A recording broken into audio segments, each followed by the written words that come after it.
Persiapan dan strategi apa yang disiapkan? Sudah ada jurnalis Kompas TV Fedriska Ananda yang akan melaporkan langsung dari sekitar Gelora Bung Karno, Jakarta. Fedriska, ini kan tanggal 10 November besok pemain sudah dijadwalkan akan tiba di Indonesia semuanya. Nah, rangkaian demi rangkaiannya seperti apa nih jelang persiapan melawan Jepang?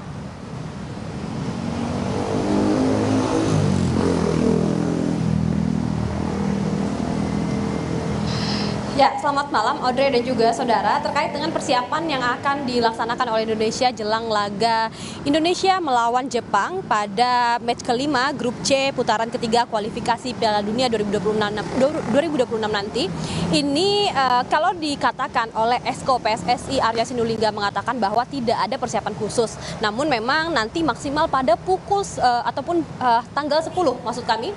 Ini dari pemain timnas ataupun ke-27 pemain timnas yang telah dipanggil begitu ya oleh federasi ini harus tiba di Indonesia pada tanggal 10 November mendatang, karena pertandingan ini akan dilaksanakan ataupun dijadwalkan pada tanggal 15 November. Namun mengapa Indonesia tidak melaksanakan training camp begitu seperti yang sudah-sudah? Karena dikatakan oleh Arya Sinulinga begitu ya bahwa pemain timnas saat ini sudah sangat profesional, sudah sangat disiplin meskipun tidak dilakukan training camp. Artinya mereka ini melakukan latihan-latihan khusus di klub mereka masing-masing. Sehingga memang Arya Sinulinga menilai bahwa 4 hari persiapan jelang laga Indonesia melawan Jepang ini dinilai cukup untuk tim Indonesia ini dapat fit begitu ya untuk dapat melawan Jepang pada tanggal 15 November mendatang. Meskipun dengan absennya Asnawi Mangku Alam begitu ya, dan kemudian juga ada juga beberapa pemain-pemain timnas yang juga sudah tiba di Indonesia, seperti tadi dikatakan bahwa ini Martin Pas juga sudah dikatakan tiba di Indonesia.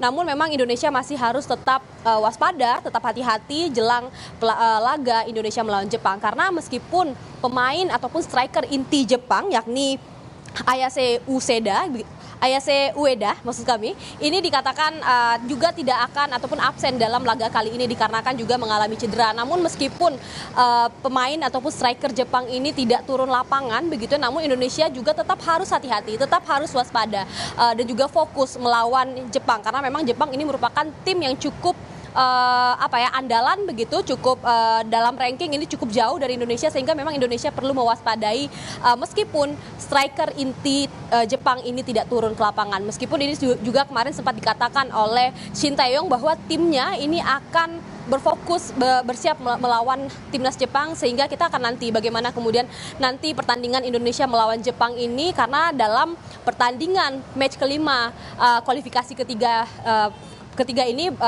tim Indonesia tentu harus dapat mencuri poin untuk dapat lolos ke babak selanjutnya untuk pada Piala Dunia tahun 2026, Audrey. Rangkaian demi serangkaian latihan ini sudah siap untuk nantinya menyambut pertandingan melawan Jepang. Terima kasih laporannya jurnalis Kompas TV Fedriska Ananda.